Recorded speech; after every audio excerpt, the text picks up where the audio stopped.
ఉసిరి చెట్టు ఉందనుకోండి, వాళ్ళంత భాగ్యవంతులు ఎవరు ఉండరు. ఎందుకో తెలుసా? వాళ్ళు ఎక్కడికి వెళ్ళవలసిన అవసరం లేకుండా ఇంట్లో పూజా మందిరంలో ప్రతిరోజు గృహదేవతల్ని ఆరాధించిన తర్వాత కార్తీక మాసంలో చక్కగా ఉసిరి చెట్టు దగ్గరికి వచ్చి ఈ శ్లోకాలు చెప్పవచ్చు. అందులో ఒక మాట అంటారు, అమ్మా ధాత్రీదేవి నమస్తుభ్యం.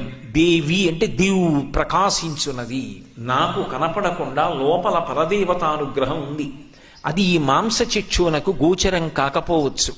అమ్మలో అమ్మతనం ఉన్నట్టు, నాన్నగారిలో నాన్నతనం ఉన్నట్టు, గురువు గారిలో అభ్యున్నతి శక్తి ఉన్నట్టు, భగవంతుని యందు అనుగ్రహ శక్తి ఉన్నట్టు ఈ ధాత్రీ వృక్షమునందు పరదేవతానుగ్రహము నిబిడీకృతమై ఉన్నది. అటువంటి ధాత్రీదేవి నీకు నేను నమస్కరిస్తున్నాను.